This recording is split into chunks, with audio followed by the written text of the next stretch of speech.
نحمدہ ونصلی علی رسولہ الکریم، اما بعد فاعوذ باللہ من الشیطان الرجیم، بسم اللہ الرحمن الرحیم۔ قال اللہ تبارک و تعالی: یا ایھا الذین آمنوا لم تقولون ما لا تفعلون کبر مقتا عند اللہ ان تقولوا ما لا تفعلون۔ وقال النبی صلی اللہ علیہ وسلم فی حدیث طویل قال: خطباء امتک الذین یقولون ما لا یفعلون ویقرؤون الکتاب ولا یعملون۔ وقال النبی صلی اللہ علیہ وسلم: کانت بنو اسرائیل تسوسهم الانبیاء کلما ہلک نبی خلفہ نبی وانہ لا نبی بعدی سیکون خلفاء فیکثرون۔ صدق اللہ مولانا العظیم وصدق رسولہ النبی الکریم۔ معزز دوستو، کتاب مقدس قرآن حکیم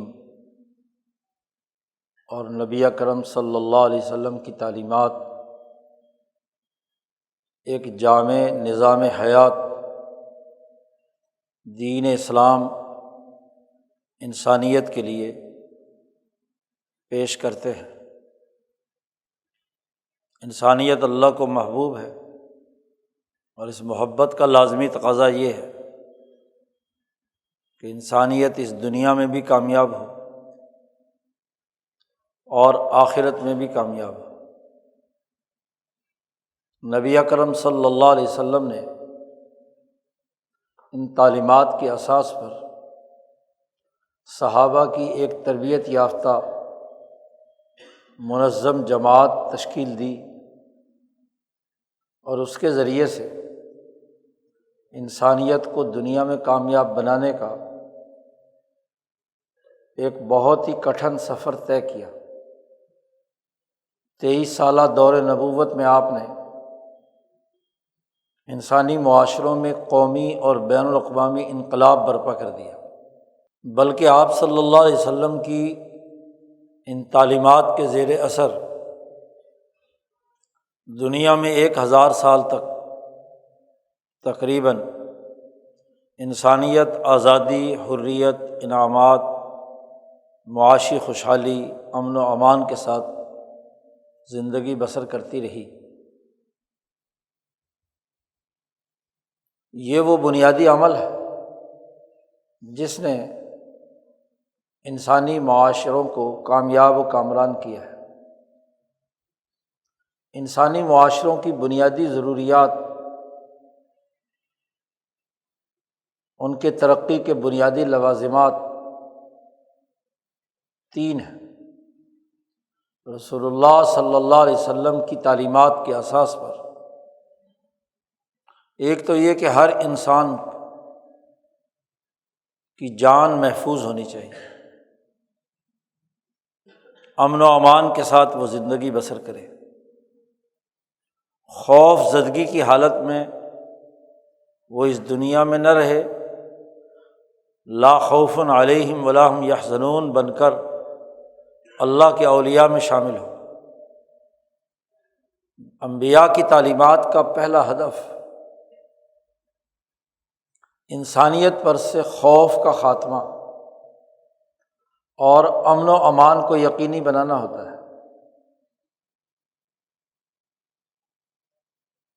دوسرا بنیادی ہدف کہ انسانیت نے اپنی محنت و مشقت سے جو مال کمایا ہے اسے تحفظ حاصل ہو۔ ہر انسان نے جو محنت کی ہے اسے اس کا پورا معاوضہ ملے، اس کا مال محفوظ ہو، کیونکہ کسی بھی مال کمانے کے لیے کوئی بھی انسانی جسم جب محنت کرتا ہے تو دراصل اس کا اپنا جسم گھلتا ہے۔ معاوضہ دراصل اس کے وجود کے عوض میں ہوتا ہے، اس کا پسینہ نکلا، اس کی توانائی خارج ہوئی، وہ غذا جو اس نے کھائی ہے اور اس کے نتیجے میں اس کے اندر توانائی آئی ہے، انرجی بحال ہوئی ہے، وہ جو کچھ غذا کھاتا ہے وہ پیسوں کے عوض ملتی ہے۔ اب اس کے ذریعے سے اس نے اپنا خون پسینہ بہا کر مال حاصل کیا، اور کوئی اچکا آئے اور اس کا مال لوٹ کر لے جائے، جس نے کوئی محنت نہیں کی، جس نے کوئی جد و جہد اور کوشش نہیں کی، تو دوسرے کی محنت چرانا ایسے ہی ہے کہ اس کے جسم کے کسی ٹکڑے کو کاٹ لینا۔ اس لیے مال کا تحفظ بھی لازمی اور ضروری ہے، اور یہ دونوں کام تب ہوں گے، جسم کو امن تبھی ہوگا، خوف کی حالت تبھی ختم ہوگی، اس کے مال کو تحفظ تبھی ہوگا، اس کے جسم کا کوئی حصہ کاٹا نہیں جائے گا تبھی، کہ جب اس کی رسپیکٹ ہوگی، جس کو حدیث میں اعراض کہا ہے، عرض عزت کو کہتے ہیں۔ امن کا مطلب ہے اسے عزت دینا۔ وَلَقَدْ كَرَّمْنَا بَنِي آدم، اللہ پاک فرماتے ہیں ہم نے بنی آدم کو عزت دی ہے۔ تو عزت ایک دوسرے کو دینا، یہ ان دونوں تقاضوں کو پورا کرنے کے لوازمات میں سے ہے۔ بے عزت کر کے کسی کو امن دینا، بے عزت کر کے کسی کا مال اس کے پاس رہنے دینا، یہ کوئی حیثیت نہیں رکھتا۔ اس لیے تمام مصلحین امت، مبلغین امت، علماء ربانیین، انہوں نے اکرام مسلم کو ایک بنیادی تقاضا شمار کیا ہے، بلکہ اکرام انسانیت کو۔ خیر الناس من ینفع الناس، نفع انسانیت میں یہ تینوں چیزیں شامل ہیں: جان کی حفاظت، مال کی حفاظت اور عزت کی حفاظت۔ یہ تینوں باتیں اتنی اہم ہیں کہ ان تینوں کی خلاف ورزی پر حدود نافذ کی گئی ہیں۔ کسی نے کسی کو قتل کر دیا تو قصاص، اور اس کے علاوہ 4 حدود نافذ کی گئی ہیں۔ عزت پامال کی ہے تو حد قذف ہے، مال چوری کیا ہے تو حد سرقہ ہے، زنا کیا ہے تو زنا سے بڑی بے عزتی کیا ہے کہ بغیر رضامندی کے یا بغیر کسی معاہدہ نکاح کے مرد اور عورت تعلق قائم کرے، اس سے بڑی بے عزتی کی بات کیا ہے؟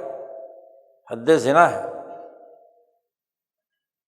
تو حدود و قصاص نافذ کیے گئے ہیں ان تینوں کی حفاظت کے لیے، اور حدود کہتے ہی اسے ہیں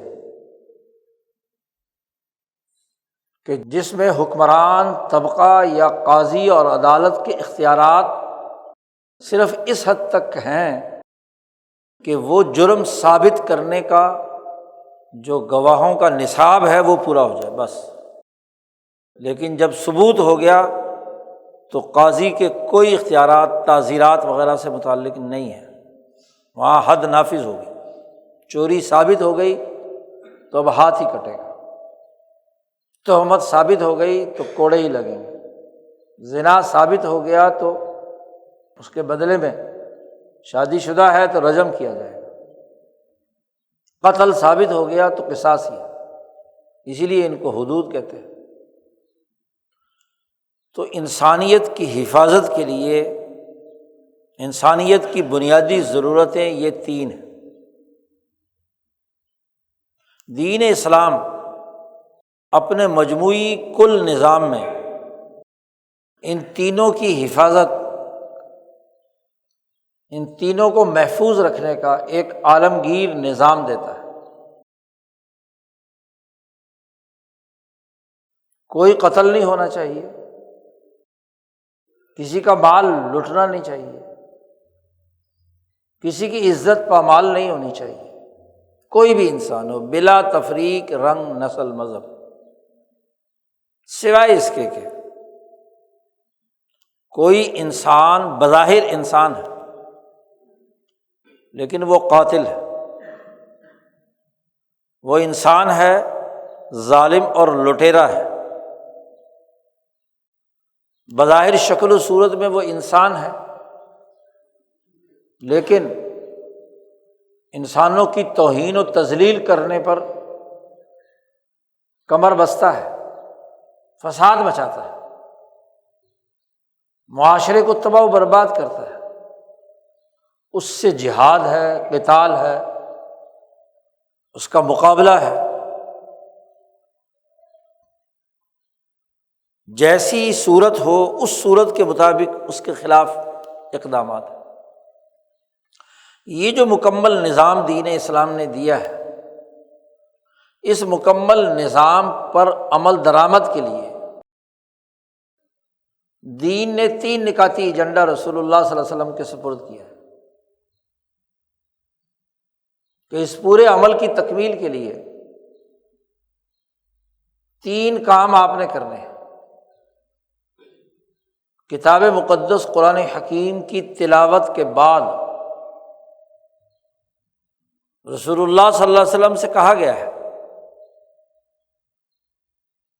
کہ ایک تو ان تینوں بنیادی دائروں سے متعلق جو قوانین اور ضابطے اللہ نے نازل کیے ہیں کتاب مقدس کی صورت میں، ان سے لوگوں کو آگاہ کرنا ہے، تعلیم دینی ہے، تربیت کرنی ہے۔ یعلمہم الکتاب، انسانی معاشروں کی حفاظت کے لیے جو بنیادی قوانین خود اللہ تبارک و تعالیٰ نے انسانیت کے نام اپنے نبی پر نازل کیے ہیں، ان کی تعلیم سکھاؤ، انسانوں کو سکھاؤ کہ بلا وجہ دوسرے انسانوں کو قتل کرنا جائز نہیں ہے، ان سے بیعت لو۔ معاہدہ بیعت عورتوں سے بھی لو، مردوں سے بھی لو۔ عورتوں سے بیعت کا تذکرہ تو قرآن میں آ گیا، اور احادیث میں صحیحین میں مردوں سے بیعت لینے کا تذکرہ عبادہ ابن صامت رضی اللہ تعالیٰ عنہ کی روایت میں آ گیا، تعالوا ابایعکم، آؤ تم مجھ سے بیعت کرو۔ رسول اللہ صلی اللہ علیہ وسلم نے فرمایا کہ ایک تو اللہ کے ساتھ شریک نہیں ٹھہراؤ گے، اور شریک نہ ٹھہرانے کا آگے نتیجہ یہ ہے کہ تم کسی کو قتل نہیں کرو گے، زنا نہیں کرو گے، چوری نہیں کرو گے، کسی پر تہمت نہیں لگاؤ گے۔ یہ وہ تمام بنیادی نکات ہیں جن پر رسول اللہ صلی اللہ علیہ وسلم نے صحابہ سے بیعت لی۔ اللہ کا حق ادا کرنے کے بعد جتنے بھی حقوق اس بیعت میں بیان کیے گئے ہیں، سورۃ ممتحنہ کی اس آیت میں جہاں عورتوں سے بیعت لینے کا ذکر، فبایعہن، ان سے آپ بیعت لیجیے۔ قتل انسانیت سے بچنا، انسانوں کی عزت کے پامال کرنے سے بچنا، ان کے مال کو چوری ڈاکے سے ہڑپ کرنے سے بچنا، اس کی تعلیم دیجیے۔ یعلمہم الکتاب، اللہ نے کتاب اللہ میں جو احکامات شرعیہ نازل کیے ہیں، ایک کا تعلق تو اللہ کے حقوق کی ادائیگی سے ہے، نماز پڑھو، روزہ رکھو، حج کرو، وغیرہ وغیرہ، اور ایک کا تعلق انسانی معاملات کے ساتھ ہے۔ تو انسانی معاملات میں انسانوں کی ضروریات کو پورا کرنے کے لیے جو امور بیان کیے گئے ہیں وہ ان 3 دائروں کے گرد گھومتے ہیں، خواہ اس کا تعلق نکاح سے ہو، اس کا تعلق بیع سے ہو، اس کا تعلق جہاد سے ہو، اس کا تعلق لین دین کی باقی جتنے بھی شعبے ہیں مالیاتی ان کے ساتھ ہو، تمام ان 3 چیزوں کے گرد گھومتے ہیں۔ جس معاملے میں انسان قتل ہوتے ہوں، جس معاملے میں انسانوں کا مال لٹتا ہو، جس معاملے میں انسانوں کے لیے ان کی عزت پامال ہوتی ہو، وہ ممنوع قرار دے دی، جس سے یہ تینوں چیزیں بحال ہوں، اسے جائز لازمی حکم کے طور پر انسانیت پر لازم قرار دے دیا۔ رسول اللہ صلی اللہ علیہ وسلم سے کہا جا رہا ہے آپ ان کو یہ کتاب سمجھائیں، جو چیزیں ان کے اوپر فرض ہو چکی ہے، نماز کا طریقہ سکھائیں، روزے کا طریقہ سکھائیں، حج کا طریقہ سکھائیں، اور یہ عبادات کے طریقے بھی اس لیے مطلوب ہیں کہ ان کے ذریعے سے انسانی نفس مہذب ہو کر ان اخلاقیات کا خوگر بن جائے، سماج کا مفید شہری بن کر کردار ادا کرے، نہ کہ سانڈ بنا پھر کر انسانی سوسائٹی میں تباہی بربادی اتارے، حیوانیت اور درندگی پھیلائے۔ شیطان جب انسانوں میں وسوسے ڈالتا ہے تو شیطانی خطرے اور خیال سے متعلق، اس کی پہچان سے متعلق محققین صوفیہ نے جو گفتگو کی ہے وہ یہی ہے کہ شیطان انسانی نفس میں وہ خیال ڈالتا ہے جو ان تینوں سے متصادم ہے۔ دوسرے انسان کو یا تو قتل کرنے کا خیال ڈالے گا کہ یہ میرے راستے میں رکاوٹ بن رہا ہے، اس کو فنش کر دو، یا یہ خیال ڈالے گا کہ اس کا مال لوٹ لو، اس کے گھر پہ قبضہ کر لو، اس کی زمین پہ قبضہ کر لو۔ اور اگر یہ دو خیال پر عمل نہ کرے تو تیسرا تو ضرور اس کو ڈالتا ہے کہ گالی دو، بے عزت کرو، جھوٹا الزام لگاؤ، لڑائی جھگڑا کرو۔ انسانوں کو نقصان پہنچانے کے جتنے بھی خیالات ہیں وہ شیطان کا وسوسہ ہوتا ہے آپ کے نفس میں۔ کھانے پینے یا شہوتوں سے متعلق جتنے خیالات ہوتے ہیں وہ نفس کی بڑی ہوئی خواہش ہوتی ہے، وہ نفسانی خطرہ کہلاتا ہے۔ نفسانی خیال وہ نفس کا مطالبہ ہوتا ہے، اچھی غذا کھاؤں، اچھا پانی پیوں، اچھا لباس زیب تن کروں۔ اب اس طلب اور ادھر سے شیطان کا خیال کہ یہ اچھا کام رشوت کے بغیر نہیں ہوگا، دوسرے کا مال لوٹے بغیر نہیں ہوگا، اپنے دشمن کو قتل کیے بغیر اس کی وراثت پر، زمین پر قبضہ، یہ عیاشیاں نہیں ہو سکتی۔ تو نفسانی خطرہ اور شیطانی خطرہ دونوں مل کر اس کا وہ ظالمانہ ارادہ بناتے ہیں جس سے وہ تباہی بربادی اتارتا ہے۔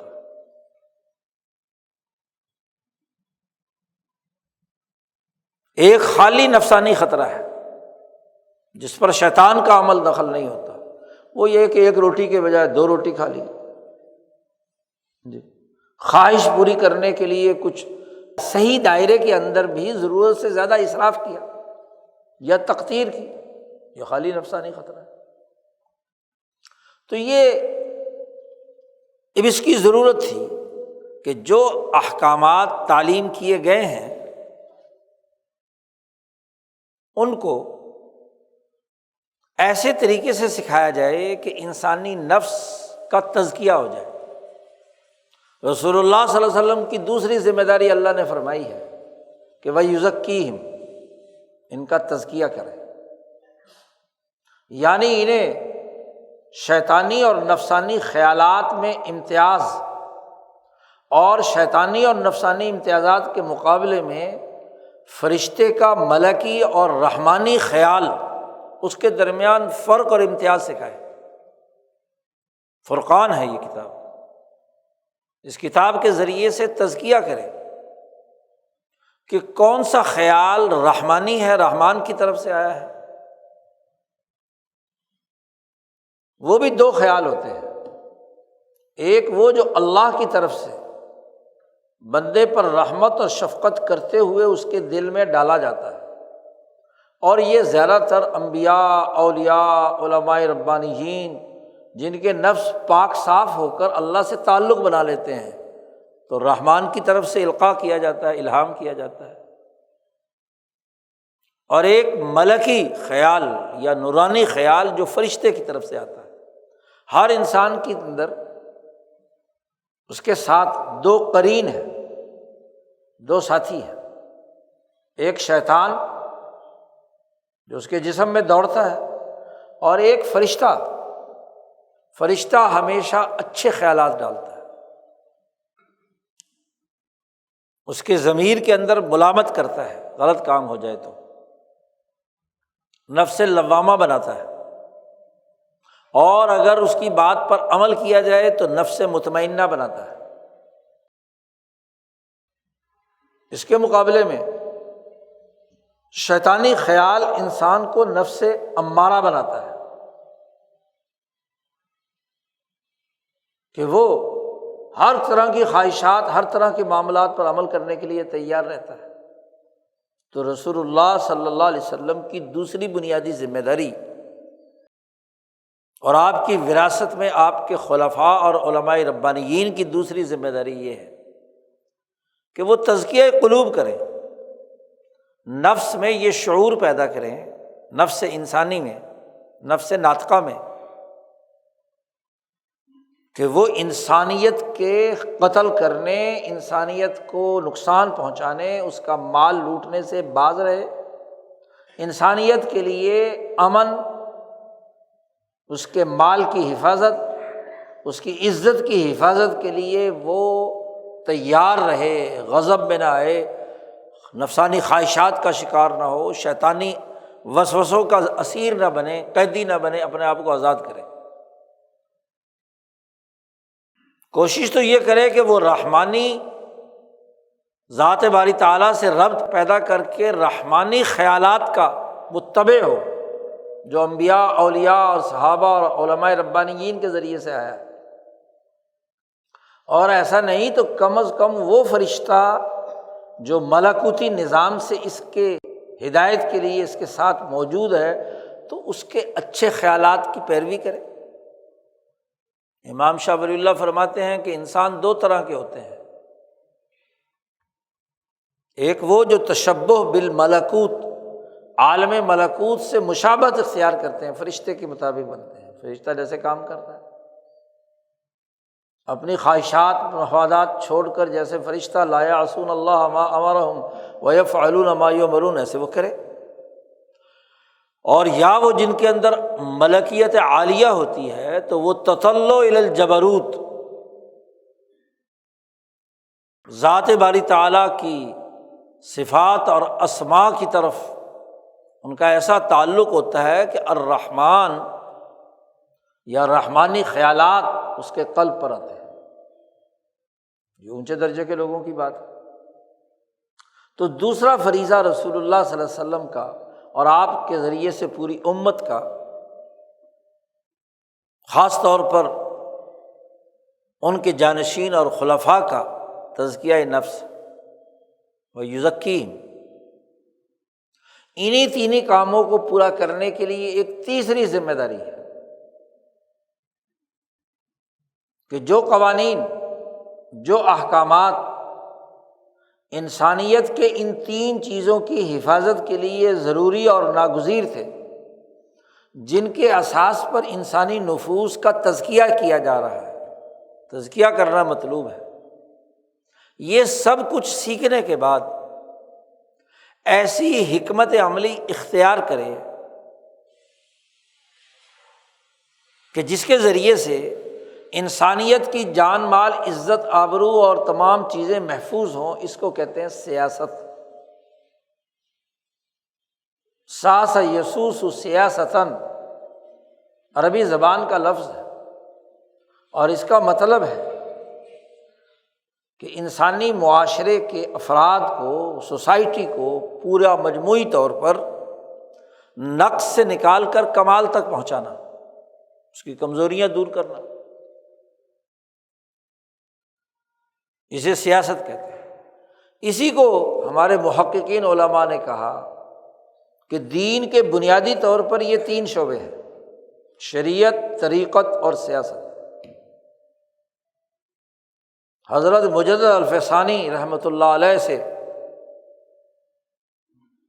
یہ پوری جامعیت کی سوچ یوں تو پہلے بھی تھی، لیکن صحابہ اور خلفائے راشدین کے جادہ قویمہ کی جو وضاحت، طریقہ محمدیہ کی جو تشریح حضرت مجدد الف ثانی نے جس کا آغاز کیا اور جس کی تکمیل امام شاہ ولی اللہ دہلوی نے کی، اس وقت سے علماء ان تینوں دائروں کو دین کے بنیادی شعبے سمجھ کر کام کرتے رہے،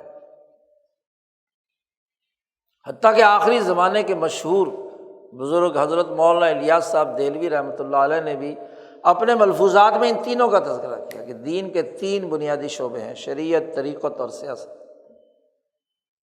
گویا کہ دین اسلام ان تین شعبوں کا حامل ہے، اور یہ تینوں ایک دوسرے سے اس طرح جڑے ہوئے ہیں کہ شریعت کو باقی دو سے الگ نہیں کیا جا سکتا، تزکیے کو باقی دو سے الگ نہیں کیا جا سکتا، اور سیاست کو باقی دو سے الگ نہیں کیا جا سکتا۔ ہمارے محققین علماء نے واضح کیا ہے کہ صرف شرعی قوانین ہوں، تزکیہ اور سیاست نہ ہو تو وہ زبان کا لقلقہ ہے، قانون کی کیا ہے، ورق گردانی ہے، اور ایسی قانونی ورق گردانی وہ علم کی ایسی بھول بھلیاں میں انسان کو ڈال دیتی ہے جس میں مناظرے، مجادلے، جھگڑے، قانونی لڑائیاں پیدا ہوتی ہیں۔ اگر تزکیہ نفس کو بغیر کسی شرعی قانون کے تصوف کے نام پر، تزکیہ کے نام پر دکانیں کھول لی جائیں تو اس نفس کا کس معیار کے مطابق تزکیہ کرنا ہے، وہ معیار تو متعین نہیں، وہ شریعت کا تو پتہ نہیں، تو کس بات کا تزکیہ؟ وہ سوائے رسم کے اور کچھ نہیں ہو۔ اسی طریقے سے تزکیہ نہ ہو اور شریعت نہ ہو اور محض سیاست ہو تو وہ سیاست سوائے چنگیزی کے اور کچھ نہیں ہوگی، ظلم اور آمریت، حکمرانی کا ذوق۔ وہ سیاست انسانی جان کو بھی نقصان پہنچائے گی، جیسے قیصر و کسریٰ کی ابو جہل کی سیاست، انسانی مال بھی لوٹے گی، انسانوں کی عزتیں بھی پامال کرے گی۔ وہ بظاہر سیاسی حکومت ہے، سیاست ہے، لیکن حقیقت میں وہ انسانی ترقی کا کام کرنے والی بات نہیں۔ تو یہ تین بنیادی شعبے ہیں، یہ تینوں ایک دوسرے کے ساتھ جڑے ہوئے ہیں۔ جیسے دنیا بھر میں علوم مربوط ہوتے ہیں، کوئی بھی علم ایسے نہیں کہ باقی علوم کو نظر انداز کر کے اکیلا ہی ایک نتیجہ پیدا کر دے۔ علوم میں وحدت ہوتی ہے، تقسیم تو صرف سمجھنے سمجھانے اور پڑھنے پڑھانے کے حوالے سے ہوتی ہے، ورنہ تو بنیادی طور پر کون سا کام ہے جس میں ریاضی کے اصول نہ کام کرتے ہوں، کیمسٹری کے اصول کام نہ کرتے ہوں، انجینئرنگ کے اصول کام نہ کرتے ہوں، اور جتنے شعبہ جات ہیں جس طرح کی شے ہوگی اس میں تمام چیزیں، اور حضرت انسان پر تو تمام ہی اپلائی ہوتے ہیں۔ اسی طریقے سے دین ایک پورا سسٹم ہے، اس پورے سسٹم کے تابع یہ تمام کام ہوتے ہیں۔ اب اگر ان تینوں شعبوں میں منافقت داخل ہو جائے، خرابی پیدا ہو جائے، تو یہ شعبے اپنا اثر ختم کر دیتے ہیں۔ وہ منافقت کئی طرح سے ہو سکتی ہے۔ ایک تو یہ کہ آپ نے صرف ایک شعبے کو اصل قرار دے دیا، باقی دو شعبوں کو اور ان کے تقاضوں کو نظر انداز کر دیا، یہ دین سے منافقت، دین سے انحراف ہے۔ اور ایک یہ کہ کسی ایک شعبے کے حوالے سے آپ کا رویہ، آپ کا طریقہ کار، آپ کا اسلوب بظاہر اس شعبے کا عنوان ہے، لیکن اس کی معنویت، اس کا اصل مقصد اور ہدف ختم ہو گیا۔ یہ آیت مبارکہ جو اس سورۃ الصف کی ہے، میں نے تلاوت کی ہے خطبے کے شروع میں، اس میں اللہ پاک فرماتے ہیں کہ اے ایمان والو، لما تقولون ما لا تفعلون کبر مقتا عند اللہ ان تقولوا ما لا تفعلون، کیوں کہتے ہو وہ بات جو کرتے نہیں ہو؟ بہت بڑی بری بات ہے اللہ کی نگاہ میں، غضب الہی کی یہ بات ہے کہ کوئی آدمی وہ بات کہے جو کرتا نہیں ہے، بہت بڑا گناہ ہے۔ اور اس کے بعد اللہ نے فرمایا ان اللہ یحب الذین یقاتلون فی سبیلہ صفا کانہم بنیان مرصوص، اللہ تو یہ چاہتا ہے، پسند کرتا ہے کہ جو لوگ ایک سیسا پلائی ہوئی دیوار بن کر اللہ کے راستے میں ان انسانیت دشمنوں سے لڑتے ہیں جو انسانیت کی جان مال عزت آبرو کے دشمن ہیں، جہاد کرتے ہیں، قتال کرتے ہیں، ان کو اللہ پسند کرتا ہے۔ اور یہ بات کہ جو کہتے ہو وہ کرتے نہیں، جو کرتے ہو اس سے متصادم بات کیا ہے کہہ رہے ہیں۔ اس آیت کے شان نزول کے دو پہلو ہیں۔ حضرت عبداللہ بن عباس رضی اللہ تعالی عنہما کی رائے کے مطابق، احادیث میں جو الفاظ آئے ہیں اس کے مطابق یہ آیت اس وقت نازل ہوئی کہ جب کچھ انصار صحابہ، جن میں حضرت عبداللہ ابن رواحہ رضی اللہ تعالی عنہ بھی موجود تھے، انہوں نے کہا کہ ہمیں نہیں معلوم کہ افضل عمل کون سا ہے۔ اگر ہمیں یہ معلوم ہو جائے کہ افضل عمل کون سا ہے تو ہم اسے کرنے کے لیے تیار ہیں۔ زیادہ تر ان میں منافقین تھے۔ جب جدوجہد کا راستہ اختیار کیا، جہاد کا حکم دیا گیا، تو اس وقت پہلے تو وہ لوگ مسلمان بظاہر ہو گئے، کلمہ، نماز، روزہ، دین کی باتیں جو ہیں وہ کرنے لگے۔ اب جب جہاد کا حکم نازل ہوا تو انہوں نے آپس میں بات کرتے ہوئے کہا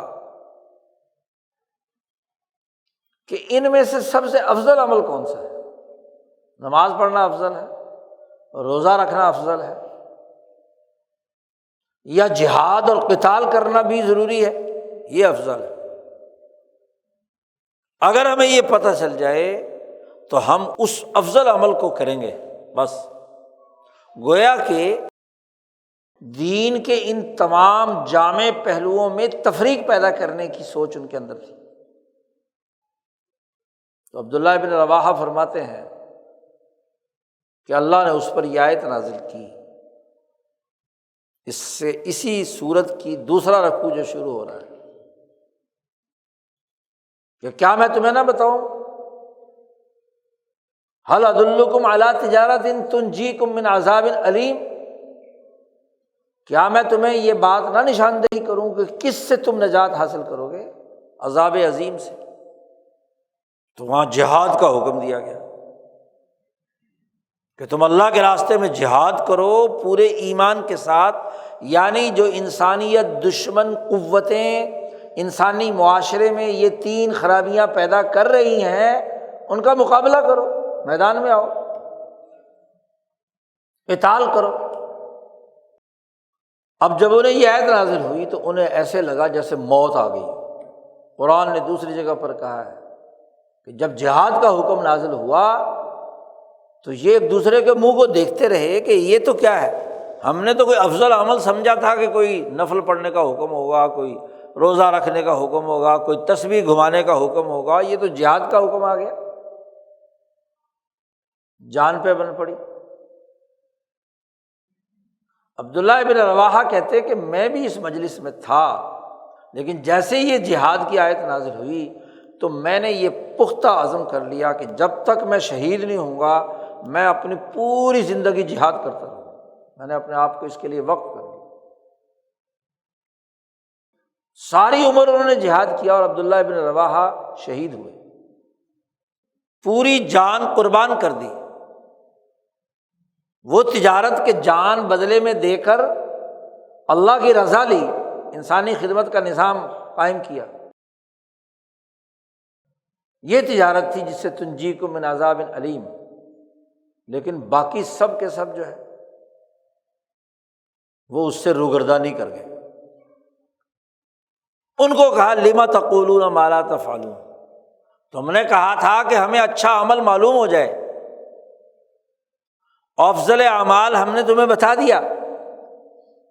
تم نے بات کہی تھی، اپنے اوپر یہ ذمہ داری لی تھی، گویا کہ ایک قسم کی نظر مانی تھی.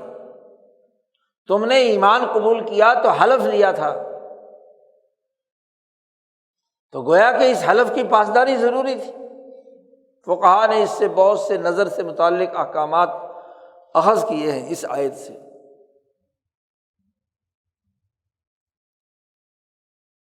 چونکہ انہوں نے کہا تھا کہ اگر ہمیں معلوم ہو جائے، لو علمنا، لو سے تمنا اور آرزو کر کے انہوں نے کہا تھا، لہذا اب کیا ہے، عمل کرنا چاہیے تھا لیکن نہیں کیا.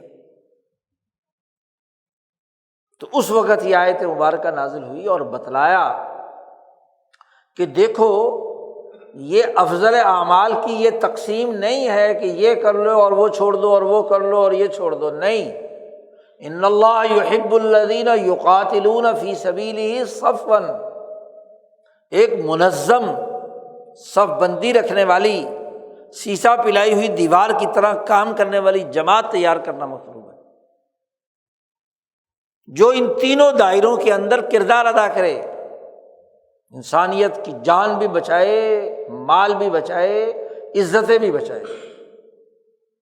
اس کے لیے جہاد ہے، اس کے لیے ایک منظم جماعت. وہ منظم جماعت بیک وقت شریعت پر بھی عمل کرے گی، تزکیے والی بھی ہوگی اور سیاست بھی اسے کرنی ہے. یہ تقسیم نہیں ہو سکتی کہ یہ اعمال کریں اور وہ اعمال نہ کریں. یہ کیا بات ہے؟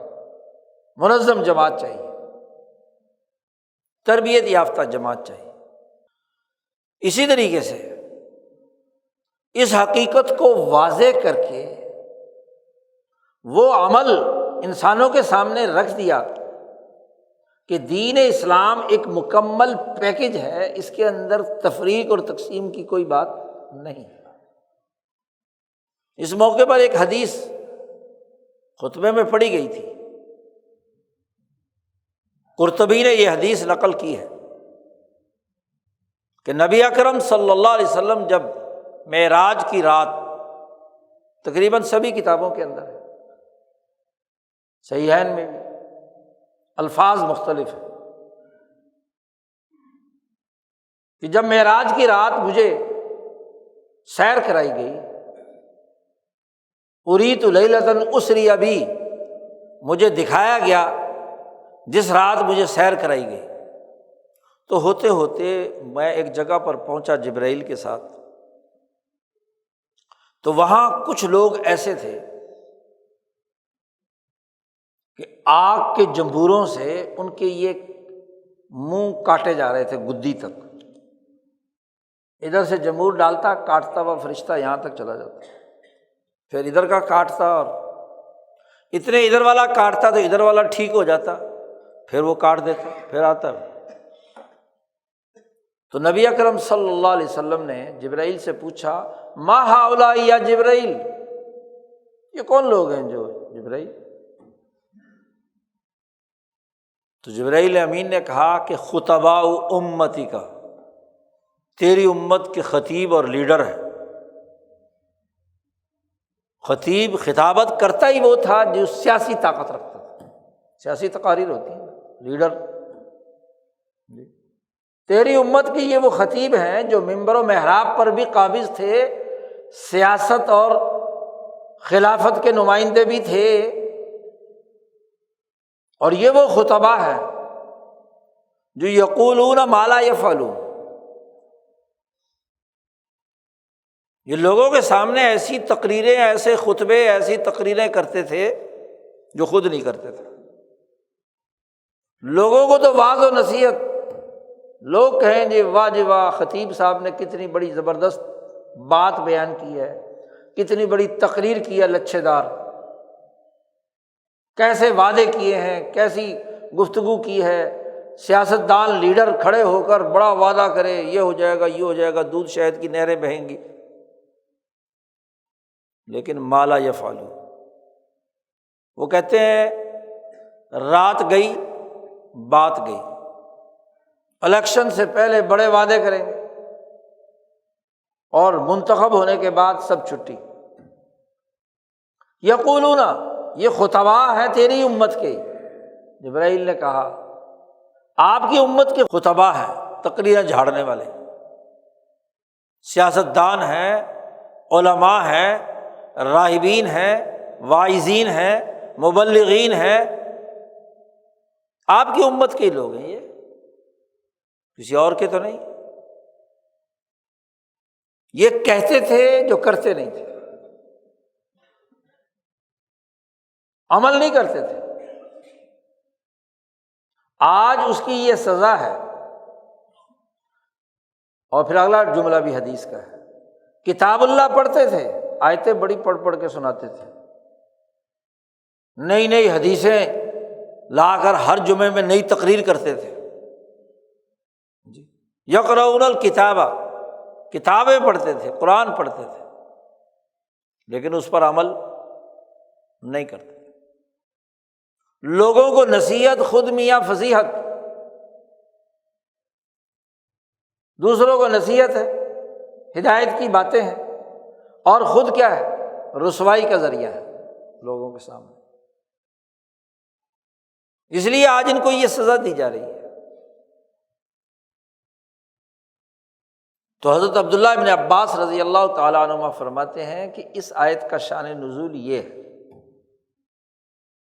حضرت قتادہ رضی اللہ عنہ ان کی رائے یہ ہے کہ ایک اور واقعہ بھی پیش ہوا تھا، اس پر بھی یہ آیت فٹ بیٹھتی ہے۔ وہ یہ کہ کچھ لوگوں نے کسی غزوہ میں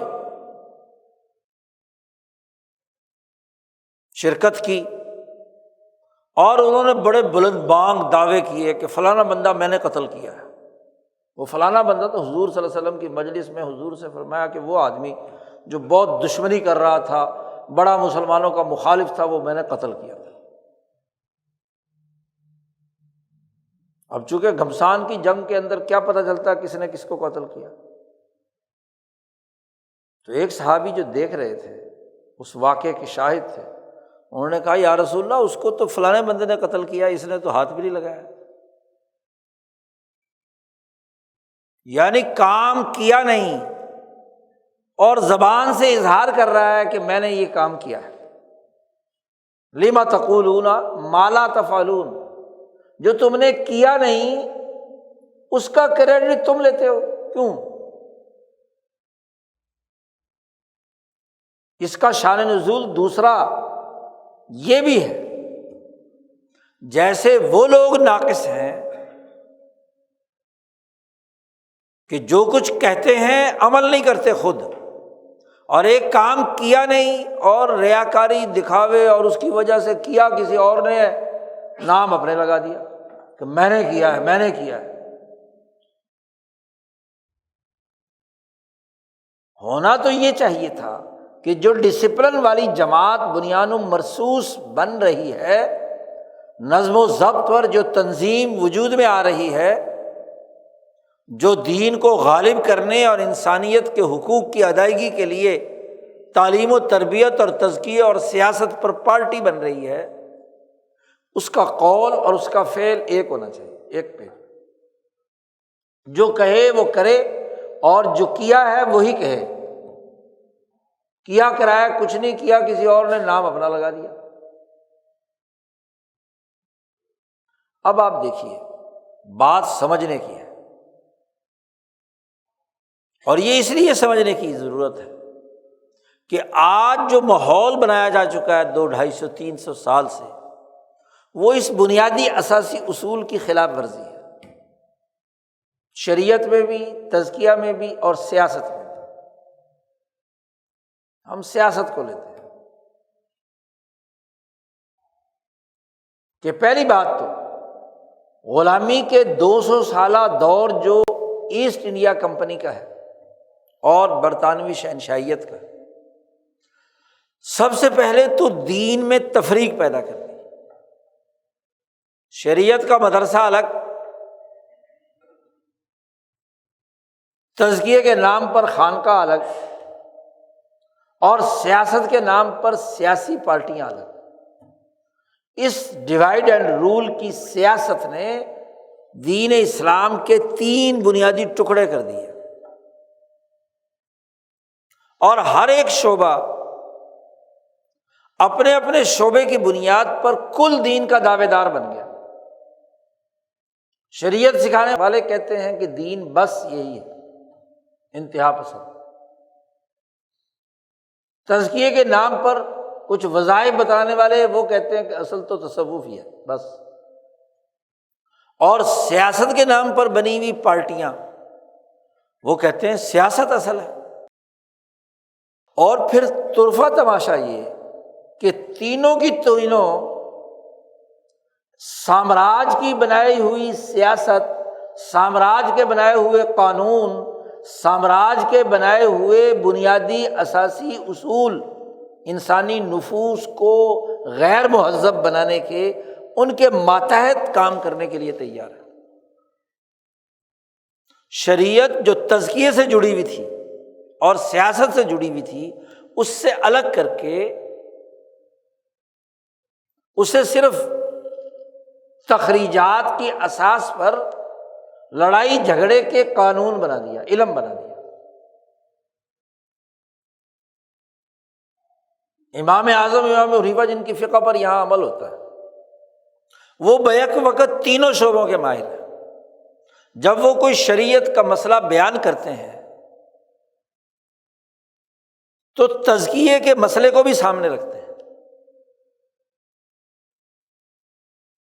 اور سیاست کے اجتماعی تقاضے کو بھی سامنے رکھتے ہیں کہ اس دور کی حکمت عملی کیا ہے۔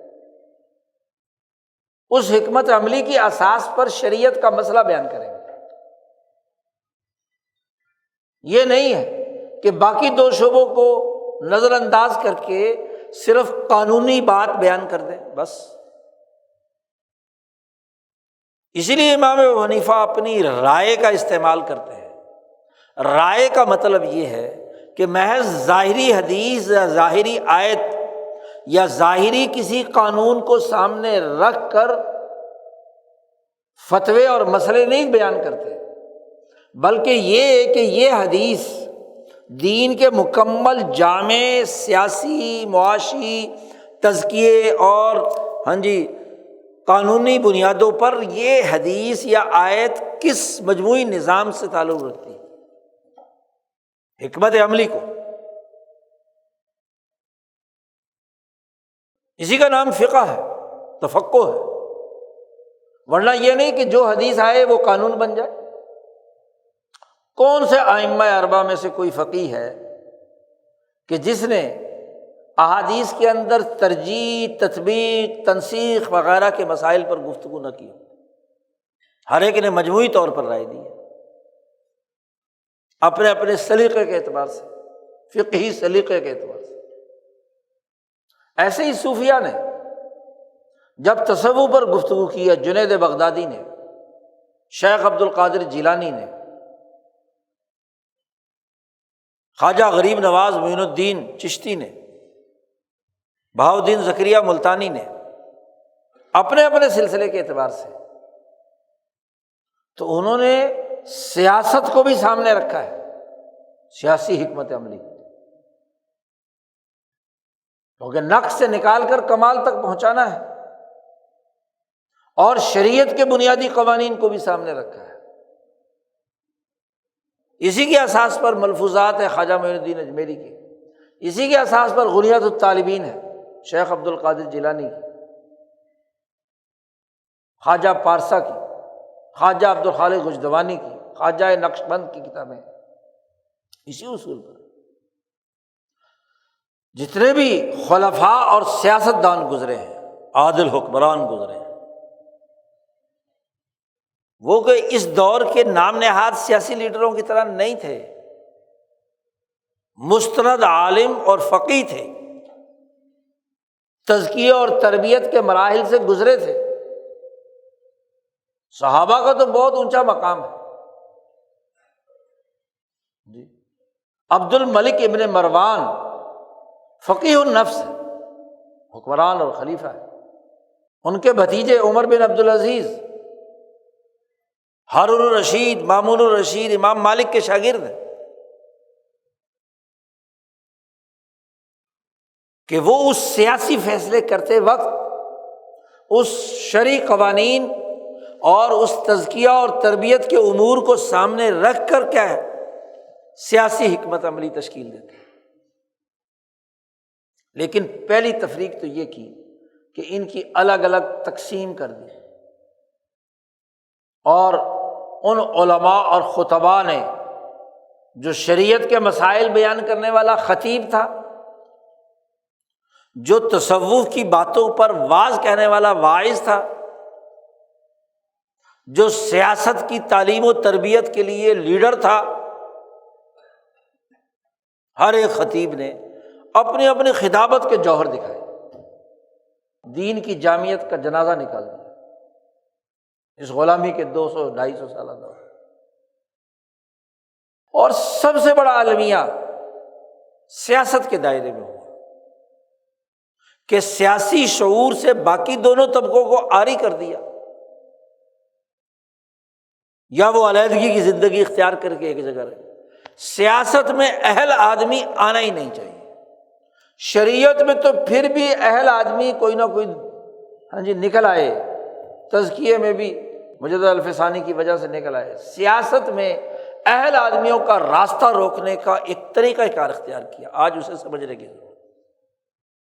تو آپ کو آج کا پورا سیاسی منظرنامہ سمجھ میں آ جائے گا، اور وہ کیا پالیٹکس کا وہ نظام انگریز سامراج نے مسلط کیا جس کے اہداف 3 تھے: انسانوں کو خوفزدہ رکھنا، انسانوں کا مال لوٹنا، انسانوں کو بے عزت اور ذلیل کرنا۔ ذرا 200 سالہ تاریخ غلامی کی یہ تینوں باتیں اس پالیٹکس کی نمایاں خصوصیات میں سے نہیں ہیں۔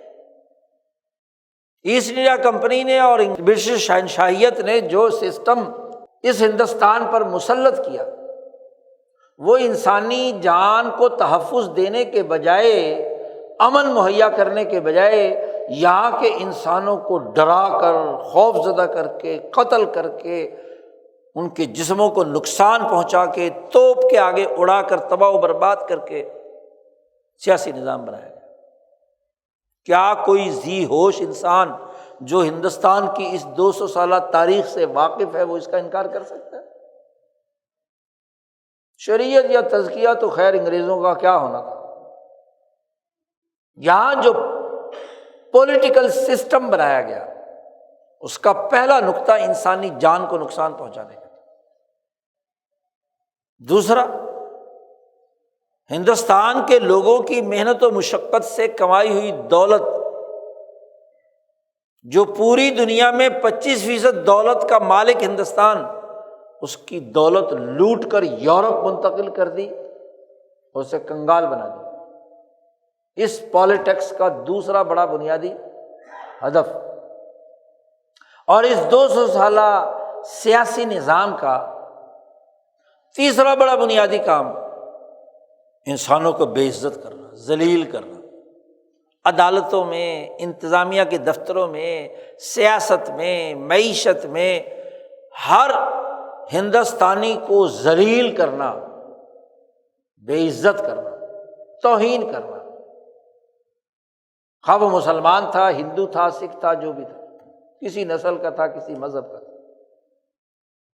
جان محفوظ نہیں، خوف زدگی، خوف زدگی کی سیاست، لوٹنے کی سیاست اور بے عزتی کی سیاست، اور تو اور اگر کسی انسان کو کسی عدالت سے کوئی حق حاصل کرنا ہے یا کسی انتظامی افسر سے کوئی اپنا حق مانگنا ہے تو درخواست اتنی ذلت آمیز طریقے سے لکھوائی گئی کہ میری جان آپ پر قربان، فدوی عرض گزار ہے، عرض داشت لکھے وہ ذلیل اور کمینہ ہوگا جی، اس کے بغیر درخواست ہی منظور نہیں ہوگی، آگے ہی نہیں چلے گی۔ پھر اس درخواست کو آگے بڑھانے کے لیے مال بھی لگانا پڑے گا، نوٹ بھی دینا پڑے گا، پھر جو کچھ حق مل رہا ہے اس کا ایک بھتہ وہاں بیٹھے ہوئے کلرک کو بھی دینا پڑے گا، جسمانی طور پر ذلیل،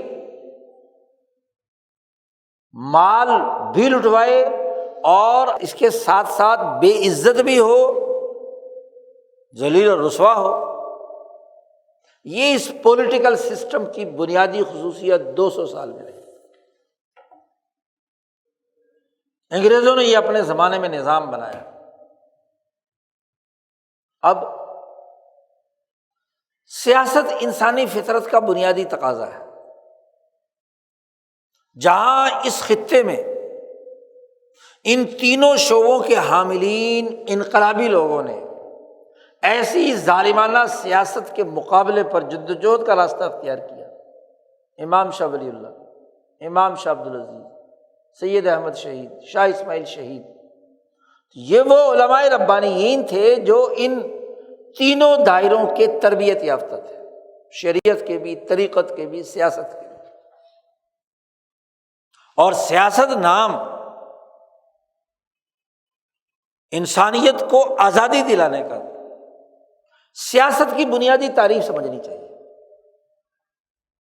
سیاست کا خاص طور پر اسلام کی سیاست کہ مصالح انسانیت کو پورا کرنے کے لیے مقاصد شریعت کو روبہ عمل لانے کے لیے اپنے دور کے معروضی تقاضوں کے مطابق حکمت عملی اپنانا، یہ اسلام کی سیاست۔ نبی اکرم صلی اللہ علیہ وسلم کے اسوہ حسنہ سے جو بات معلوم ہوئی، امام شاہ ولی اللہ فرماتے ہیں کہ نبی اکرم صلی اللہ علیہ وسلم نے ہمیں 2 علم دیے ہیں، ایک علم المصالح والمفاسد کہ انسانیت کی دنیا میں کامیابی کی مصلحتیں کون کون سی ہیں، مصالح انسانیت کیا ہے جس سے انسان کی جان مال عزت آبرو محفوظ ہو،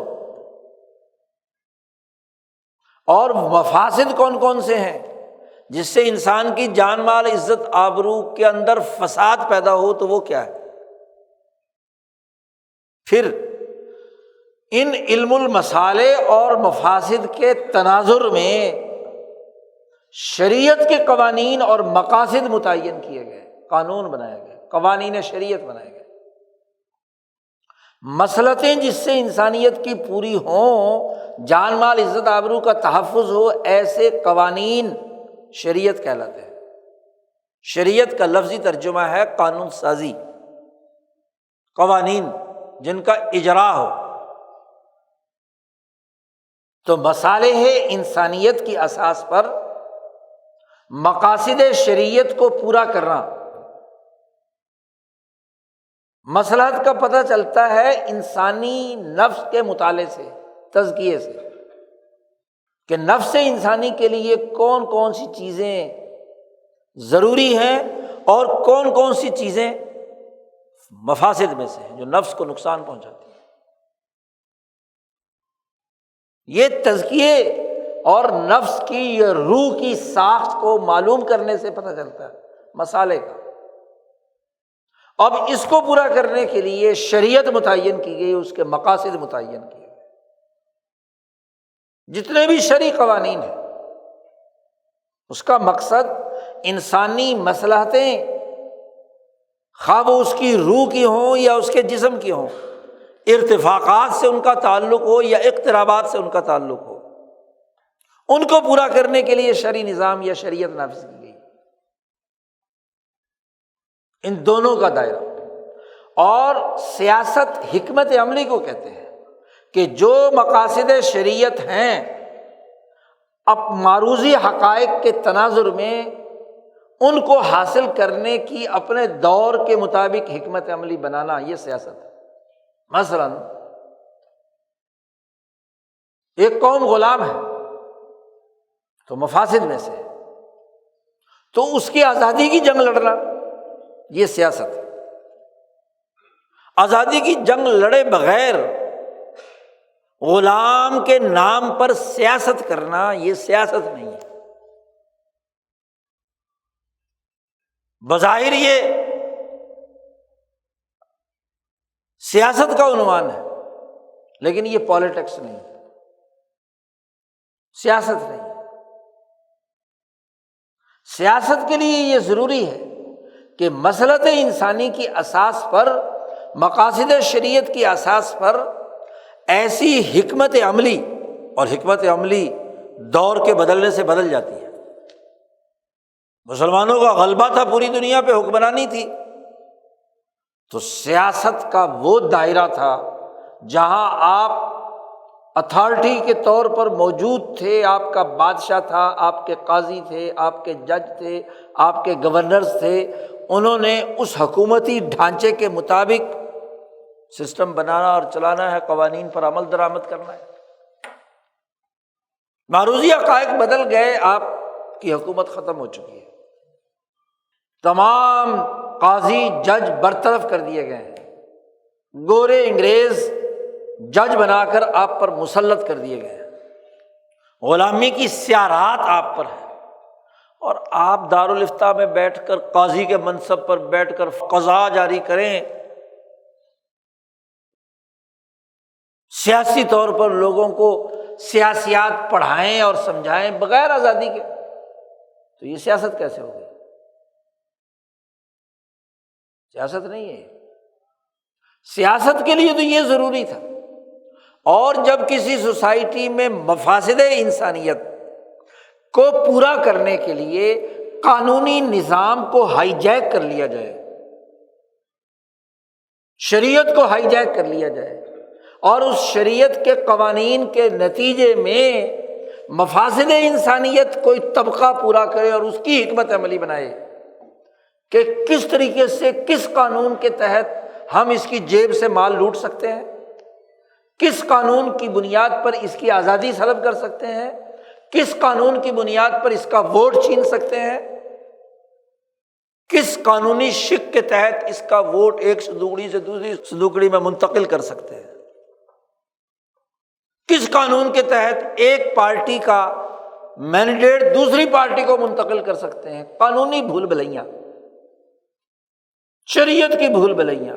ووٹ دینا شرعی تقاضا ہے، پہلے آزادی تو حاصل کر لو، آزادی ہے نہیں اور ووٹ دینا شرعی تقاضا ہے،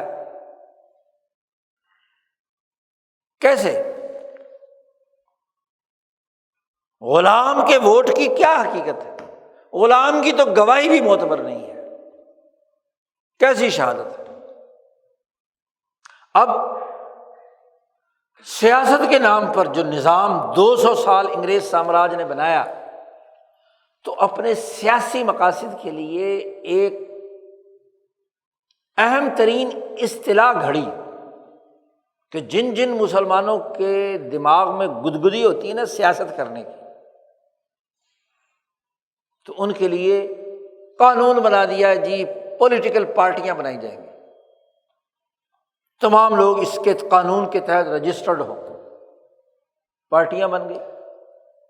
پھر پارٹیوں میں سے کچھ تو علل اعلان یورپین اور سامراجی سیاست کے تقاضوں کی تکمیل کے لیے پارٹیاں بن گئی،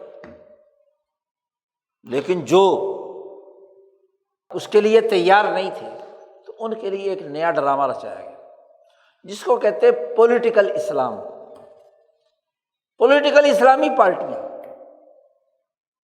پچھلے دنوں ایک ہمارے دوست نے شیئر کیا ایک کلپ کہ پولیٹیکل اسلام یورپ کا سب سے بڑا دشمن ہے، اور پولیٹیکل اسلام کے نمائندے فلاں سید صاحب ہیں جی، یہ اسلام کے لیے بڑا خطرہ ہے، ہمیں اور کسی سے خطرہ نہیں، اس پولیٹیکل اسلام سے خطرہ ہے۔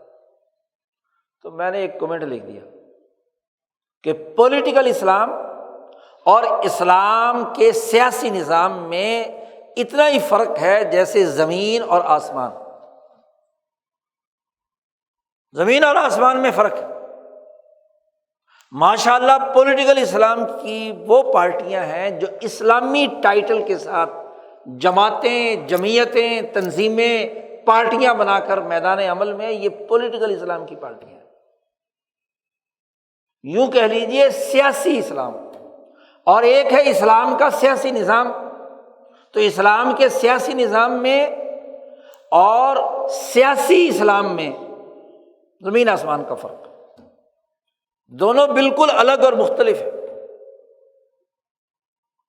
سیاسی اسلام وہ ہے، پولیٹیکل اسلام وہ ہے کہ پالیٹکس مفاسد انسانیت کے لیے ہو، قوانین اور شریعتوں کے مقاصد کے علی الرغم ہو، اور اس کو نافذ کرنے کے لیے جو یورپین اور سامراجی سیاسی حکمت عملی وجود میں آئی ہے اس کے لیے اسلام استعمال ہو، یہ سیاسی اسلام۔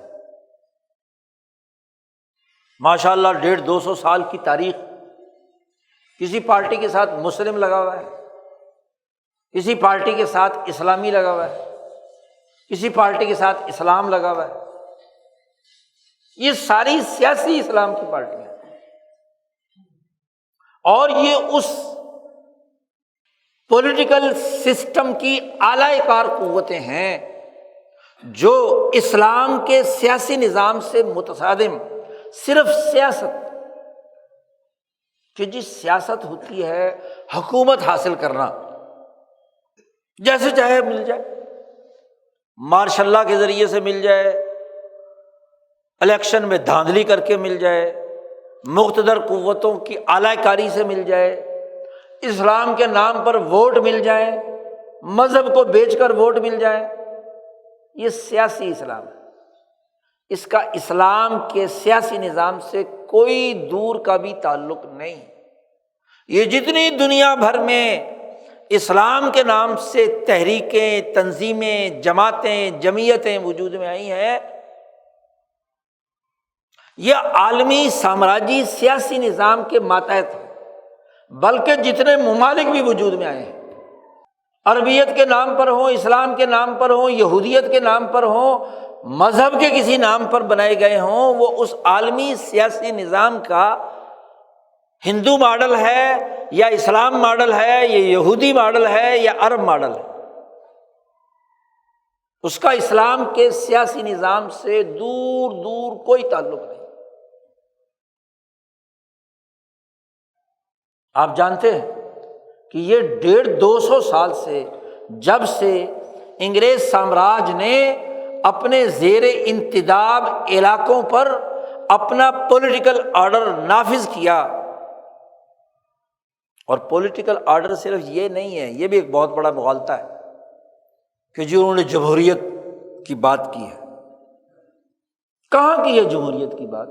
جمہوریت کی بات تو جمہور کے انسانی حقوق سے متعلق ہے، جمہور کے معاشی حقوق سے متعلق ہے، جمہور انسانوں کی عزت و احترام سے متعلق ہے۔ جمہور انسان بے عزتی چاہتے ہیں؟ جمہور انسان اپنی مال و دولت لوٹنے کی اجازت دیتے ہیں؟ جمہور انسان قتل ہونا چاہتے ہیں، خوف زدگی کی حالت میں ہونا چاہتے ہیں؟ نہیں۔ تو یہ تو جمہوریت کا ٹائٹل ہے، کہیں جمہوریت کا ٹائٹل، کہیں اسلام کا ٹائٹل، کہیں عرب قومیت کا ٹائٹل، کہیں اور ہندو قومیت کا ٹائٹل۔ بنیادی طور پر تو وہ ورلڈ آرڈر ہے جس کے تحت مفاسد انسانیت، مفاسد انسانیت کیا ہے؟ وہ پولیٹیکل سسٹم جس کے ذریعے سے منڈیوں پر قبضہ کر کے، ملکوں کی بندر بانٹ کر کے، قرضوں میں جکڑ کر، IMF کے ذریعے سے کنٹرول کر کے، ورلڈ بینک کے ذریعے سے کنٹرول کر کے، عالمی معاہدہ تجارت گیٹ معاہدے کے تحت یا ورلڈ ٹریڈ کے تحت لوگوں کو اپنی گرفت میں لا کر مال لوٹنا ہے، انسانوں کو قتل کرنا ہے، انسانوں کی بے عزتی کرنی ہے۔ یہ پالیٹکس ہے پوری دنیا کا، جو مفاسد انسانیت۔ تو ایک مسلمان اس کا کام ہے کہ علم المصالح اور مفاسد کے درمیان فرق کرے، کہ یہ پولیٹیکل آرڈر مصالح انسانیت کی بنیاد پر ہے یا مفاسد انسانیت کی بنیاد پر۔ پھر اگر بالفرض مصالح انسانیت کے نام پر ہے، بہت خوبصورت نام ہے کہ حکومت کا کام، پولیٹیکل سائنس میں کہا جاتا ہے جی سیکورٹی فراہم کرنا، امن دینا، عزت دینا، فلانا کرنا فلانا کرنا، کیا ان مصالح انسانیت کے لیے جو قانونی شکنجہ بنایا گیا ہے، قانونی نظام بنایا گیا ہے، آئینی فریم ورک بنایا گیا ہے، اس کا جو لیگل تشخص بنایا گیا ہے، کیا وہ مصالح انسانیت کو پورا کر رہا ہے یا مفاسد انسانیت کو اگل رہا ہے؟ یہاں کا دجل یہ ہے کہ بظاہر مصالح انسانیت کے لیے قانون بنتا ہے، لیکن قانون کا استعمال مفاسد انسانیت کے لیے ہوتا ہے۔ بظاہر قرآن کا قانون نافذ کیا دیت کا، فائدہ ریمنڈ ڈیوس کو ہوتا ہے، کسی مظلوم کمزور کو نہیں ہوتا۔ شریعت کا قانون ہے، شریعت کا مسئلہ ہے، کون اس کا انکار کرے گا؟ فائدہ کسے ہوا جی؟ تو جو قانونی نظام ہے، مقاصد شریعت مصالح انسانیت کے ساتھ جڑے ہوئے ہیں، اور اگر یہ مقاصد شریعت اس قانونی نظام سے پورے نہیں ہوتے، قانون کی روح وہ نتیجہ پیدا نہیں کر رہی مسئلہ انسانیت کا، تو مفاسد انسانیت پیدا کر رہی ہے۔ وہ ایسا قانونی گورکھ دھندا ہے جس کے لیے جب جی چاہو کسی پارٹی کو آگے لا کر جتوا کر وزیر اعظم بنا دو، اور جب جی چاہو اس کو کھڈے لائن لگا کر اس کو کیا ہے، قانونی شکنجہ ہے نا، قانون کی غلط تشریح ہے نا، شریعت کا غلط استعمال ہے نا، منفی استعمال ہے۔ تو سیاست میں تو شریعت اور اسی طریقے سے تزکیے کے امور سامنے رکھے بغیر، مصالح اور مفاسد کو سامنے رکھے بغیر اسلام کا سیاسی نظام وجود میں نہیں آتا۔ پھر سیاست کا تعلق حکمت عملی سے ہے۔ یہ کوئی ایسا علم نہیں، اس کے قانونی ضابطے ایسے نہیں کہ جو زمانے اور عرف کے بدلنے سے نہ بدلیں۔ شریعت کے قوانین اور ضابطے بہت سے ایسے ہیں کہ جو زمانے کے بدلنے سے بدلتے نہیں، اور وہ نہیں بدلتے جو جرائم یا مفاسد یا مصالح نہیں بدلتے۔ زنا کا جرم جب بھی ہوگا، اس کی سزا کے لیے جو شریعت نے قانون بنایا وہ ضرور لاگو ہوگا، زمانے کے بدلنے سے کوئی فرق۔ آج سے 1400 سال پہلے والا جو زانی تھا وہ اور طریقے سے زنا کرتا تھا، آج کوئی اور طریقے سے کر رہا ہے۔ چور کوئی اور طریقے سے چوری کر رہا ہے، پہلے اور کرتا تھا اور کرتا ہے۔ چوری تو چوری، اس کا ٹیکنیک بدل سکتی ہے، یعنی چوری کرنے کا وے بدل سکتا ہے، جدید دور کا دور جدید ٹیکنیک استعمال کر کے چوری کرتا ہے، لیکن چوری جب ثابت ہو گئی تو اس وقت سزا وہی رہے گی، قتل کی سزا، ذریعہ کوئی بھی ہو۔ شاہ صاحب فرماتے قتل قتل ہے، گولی سے ہو، ایٹم بم سے ہو، تلوار سے ہو، یا گردن مروڑ کر ہو، پوری چھت اس کے اوپر گرا کر ہو، قتل قتل ہے بس۔ اور قتل کی سزا قصاص ہے، یہ غیر متبدل ہے، ذریعے مختلف ہو سکتے ہیں۔ تو سیاست کا تعلق دور کے معروضی حقائق سے ہوتا ہے کہ اس وقت آپ کے سامنے منظرنامہ کیا ہے۔ مثلاً کوئی ملک غلام ہے تو اس وقت کی سیاست یہ نہیں کہ اس غلام سیاسی نظام میں آپ جا کر کیا ہے، اسی سیاسی نظام میں کوئی ممبری لے لے، اسی میں کوئی عہدہ لے لے۔ یہ جاری سیاسی نظام مکہ میں تھا، اس نے پیشکش کی تھی رسول اللہ صلی اللہ علیہ وسلم کو کہ ہم آپ کو دار الندوہ کا ممبر بڑی اونچی کرسی پر آپ کو بٹھا سکتے سردار مان لیتے ہیں؟ نہیں، اس جاری سیاسی نظام میں اعلی کاری کا کردار ادا نہیں کیا، کیونکہ وہ تو اس کے فائدے وہی سیاسی نظام لے گا نا۔ تو اسلام کا سیاسی نظام سب سے پہلے سیاست کے اندر ان حقائق کو دیکھتا ہے کہ اس وقت کی معروضی حکمت عملی کیا ہونی چاہیے انسانوں کی مصلحتوں کو پورا کرنے کے لیے، قوانین پر اچھی طریقے سے عمل درآمد کرنے کے لیے کیا حکمت عملی۔ اس لیے قرآن نے یعلمہم الکتاب والحکمہ کا لفظ استعمال کیا ہے۔ سیاست تو اس کے مقابلے میں چھوٹا لفظ ہے، سیاست اس کا ایک شعبہ ہے، اصل ہے حکمت عملی کہ ان معروضی حقائق کے تناظر میں ایسی حکمت عملی اختیار کرنا کہ جو کتاب نے قانون بیان کیا ہے، جو تزکیہ مطلوب ہے، اس کا ایک اجتماعی ڈھانچہ وجود میں آ جائے۔ تو زمانے کے بدلنے سے بدلتی رہتی ہے۔ اگر یہ حقیقت سمجھ میں آ جائے تو خلافت راشدہ کے دور کی معروضی کیفیت میں خلفائے راشدین نے جو سیاست کی وہ بھی صحیح تھی، اور معروضی حالات بدلنے پر خلفائے بنو امیہ نے جو 100 سال سیاست کی وہ بھی صحیح تھی، کیونکہ اس دور کی حکمت عملی وہ تھی۔ جب بحری بیڑے بن گئے، جزیرۃ العرب مسلمان ہو چکا، تو اب یورپین بھیڑیوں کو شکست دینے کی جو سیاسی حکمت عملی ہے وہ بنو امیہ نے بنائی، اور کس نے بنائی تھی؟ اور اگر یہ حکمت عملی سمجھ آ گئی تو خلفائے بنو عباس کی جو بنو امیہ کے بعد 500-600 سال کی حکمرانی اور ان کی جو سیاست ہے وہ بھی سمجھ آ جائے گی، وہ بھی درست تھی۔ خلفائے بنو عثمان کی درست تھی، ہندوستان میں مغلوں کی درست تھی، کیونکہ تعلق اس کا معروضی حقائق سے ہے۔ یہ غلط پولیٹیکل اسلام کے نام پر غلط تشریح کہ بس 30 سال اسلام کے یہ گھڑنتو اصول ہیں، جو ایک اسلامی پارٹی کے سربراہ نے اسلامی ریاست نام سے کتاب لکھ کر ریاست کے اصول گھڑ لیے کہ یہ اصول ہے۔ اس اصول پر نہ حضرت عثمان کی نعوذ باللہ حکومت پوری اترتی ہے، نہ حضرت علی کی، نہ بنو امیہ کی، نہ بنو عباس کی، نہ بنو عثمان کی، نہ مغلوں کی، لہذا باقی اسلام ختم۔ یہ اس پولیٹیکل اسلام کے اثرات کہ جو ایک وے تھا، ذریعہ تھا ان باتوں کے اوپر عمل درآمد کرنے کا، اس کو علم قرار دے دیا، اور علم بھی ایسا کہ اس سے سر منہ انحراف نہیں کیا جا سکتا، اور جو اس کی خلاف ورزی کرے اس کو مجرم قرار دے دیا۔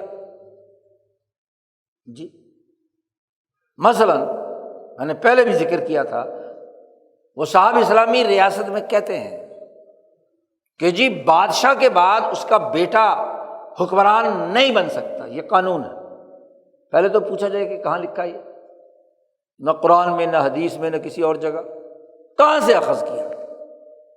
قرآن میں تو اس کے خلاف لکھا ہوا ہے۔ وَوَارِثَ سُلَيْمَانُ دَاوُودَ، سلیمان داود، ساری دنیا کا اتفاق ہے کہ دونوں باپ بیٹا ہے۔ داود کے بعد سلیمان ان کا خلیفہ بنا، وارث بنا، ان کا بادشاہ بنا۔ اگر بادشاہ کے بعد اس کا بیٹا حکمران نہیں بن سکتا تو اس نس میں کیسے؟ کوئی آیت ہے جو یہ بات کہتی ہے؟ نہیں، حدیث میں نہیں۔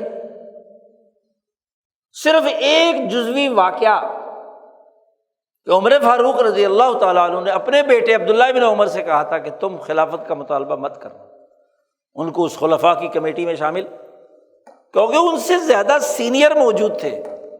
عثمان ہیں، علی ہیں، طلحہ ہیں، زبیر ہیں، عبد الرحمن بن عوف ہیں، سعد بن ابی وقاص ہیں۔ ان کے مقابلے میں عبداللہ بن عمر کی کتنی عمر تھی،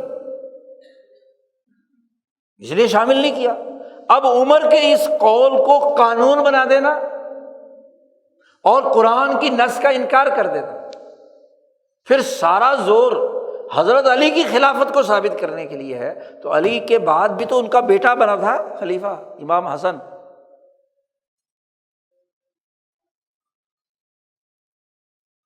قانون ٹوٹ گیا۔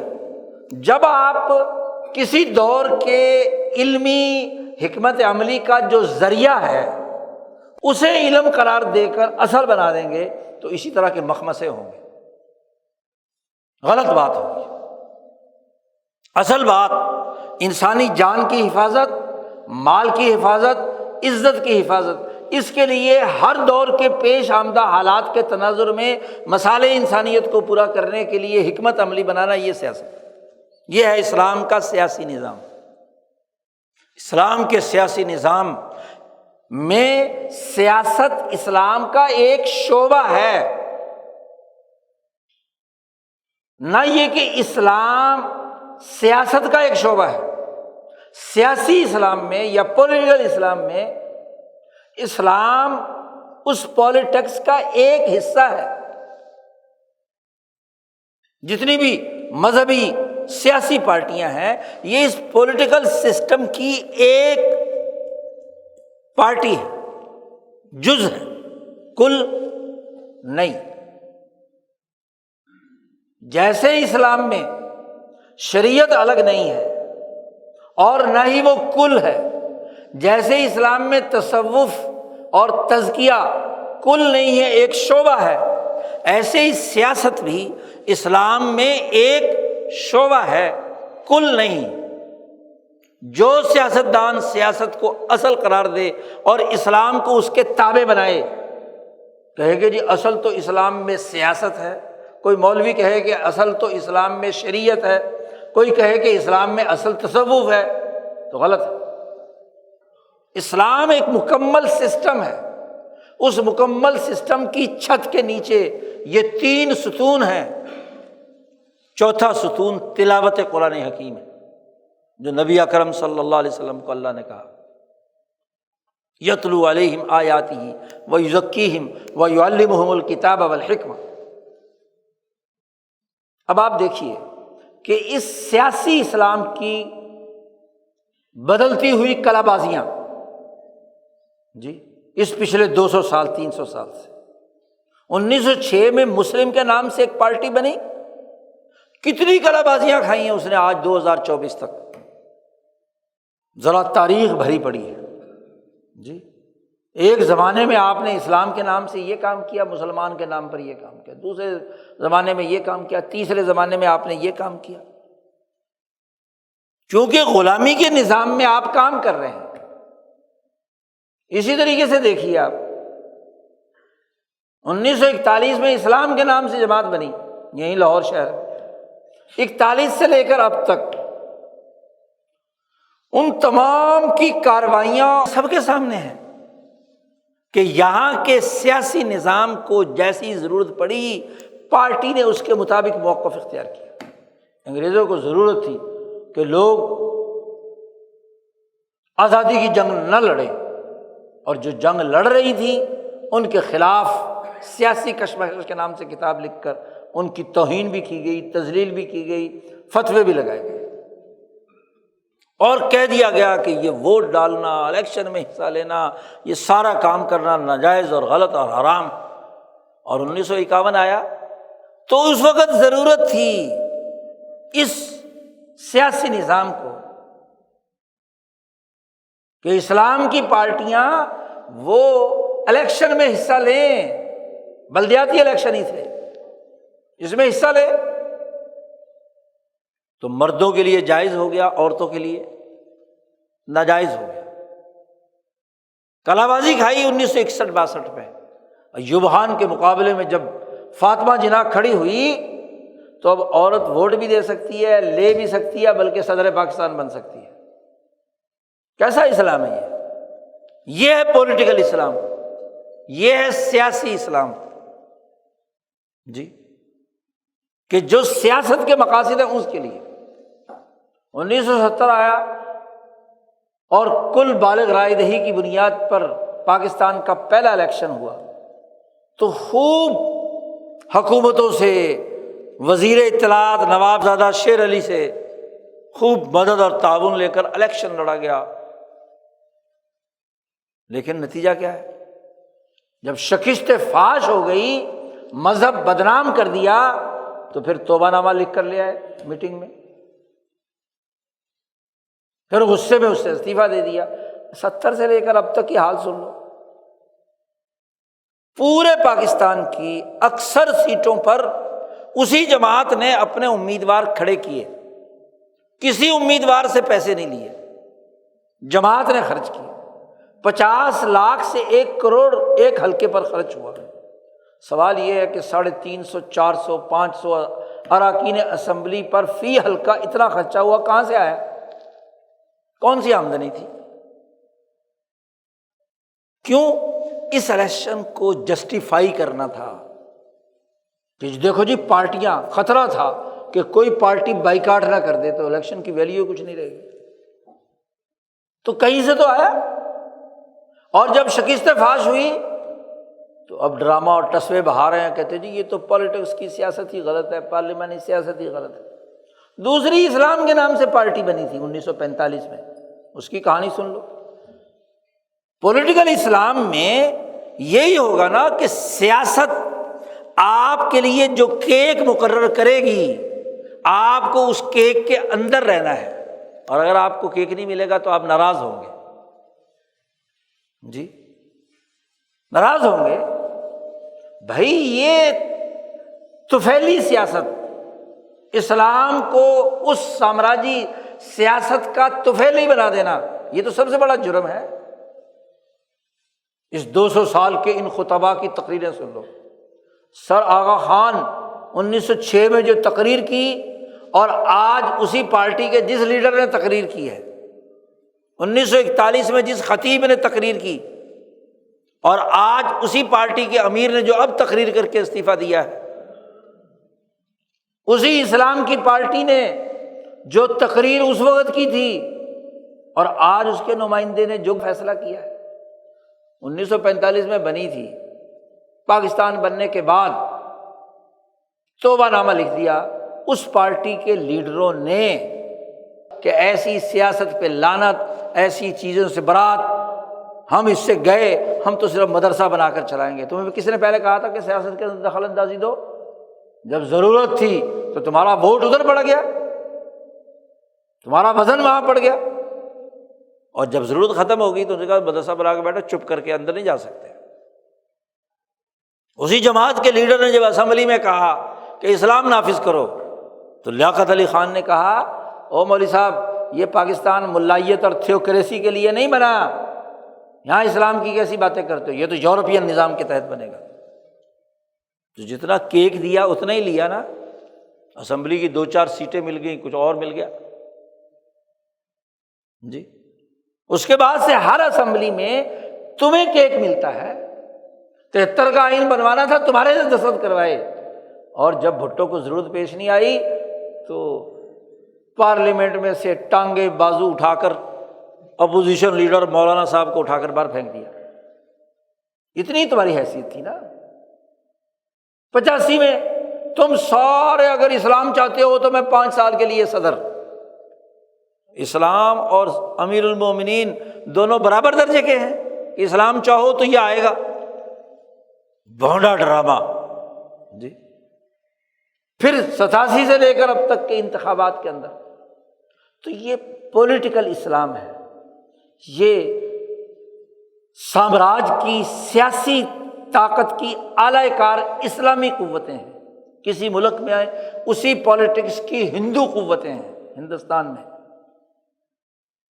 بھوپال میں، نیپال میں، کہیں کیا نام ہے یہودی قوتیں ہیں اسرائیل میں، اسی عالمی سیاسی نظام کی ایجنٹ، کہیں عربی قوتیں ہیں وہی عالمی سیاسی نظام۔